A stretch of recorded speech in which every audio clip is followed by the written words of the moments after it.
Hey, what's up, guys? Nick Pell coming to you once again with another book review for you. And this is coming from my white room. This week's book is a little bit different than the trilogies and series that I've been doing for the past few months because it's just a single book and it is an autobiography entitled The Heroin Diaries, A Year in the Life of a Shattered Rock Star. And it's by Nikki Sixx from Motley Crue and now more recently from Sixx A.M. So, this review will be a little bit different than the usual ones. I'll talk about some of the characters, the plot obviously, but it's all going to be kind of intermeshed into one thing because it's a little harder to do that with an autobiography, at least in my opinion. But yeah, that's how it's going to go. Let's begin with just what the book's about. And it's really, if you don't know anything about this, it's written by a musician, a bass player named Nikki Sixx. He was in Motley Crue back in the 1980s, 1970s, 1990s. They're still partly together, but they're not as big as they used to be. And he starts off his diaries. He just starts writing one out of the blue. Christmas Day, 1986, I believe.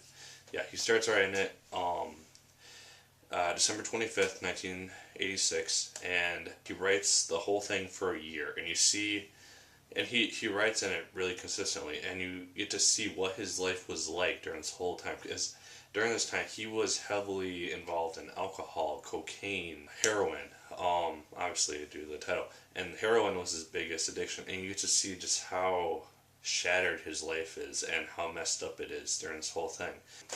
And that is the overall plot, because it goes from December 25th, 1986 to the same exact date a year later. And then it also has something of an epilogue at the end too. Another thing to know about it is that in each, I guess you could call it chapter, because the chapters, I guess, are based on the month, because each month, like January 1987 has its own little section, February does, March, April, so on. In each one of those, during the diary entries, either in between them or actually put in the middle of a diary entry, is kind of commentary, and it's involving Nicky himself during the time that he was writing this, so he's totally clean and everything at this point, so he's just kind of reflecting on what he wrote and telling stories every so often. You also see his family, you see other members of Motley Crue, you see the managers, you see all these people that were heavily involved in Nicky's life during this time. And they kind of give their own feedback as to what was going on in their mindset and through their eyes to Nicky during this time, because he thought that he was hiding a lot of this stuff really well, when in reality everyone knew he had a problem. And it is kind of interesting because it does go into a lot of the family issues that took place, because you learn really quickly that Nikki Sixx's background, his childhood was very messed up. His father left before he was even born, I believe.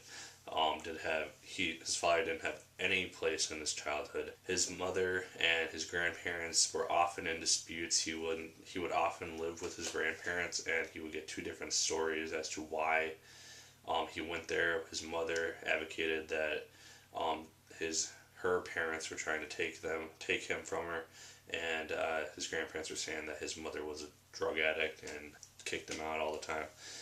You ultimately don't really know what ultimately happened. I think I'm siding more with the mother. You really don't know for the most part, because you see both sides of the story and both people are advocating two different things, and it's hard to know.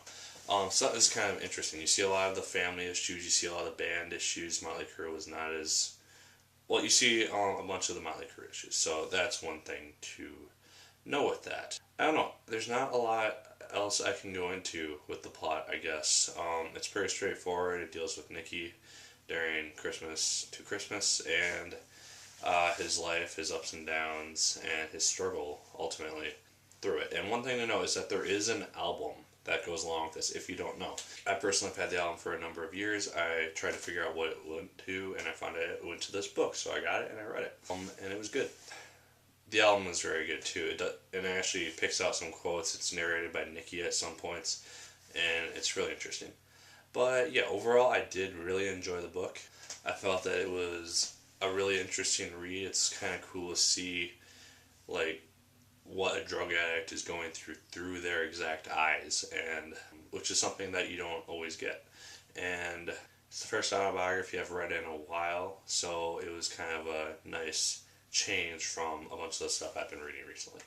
Yeah, I think that's about it. If you want to discuss anything at all about the book, or leave it in the comments, message me, do anything like that.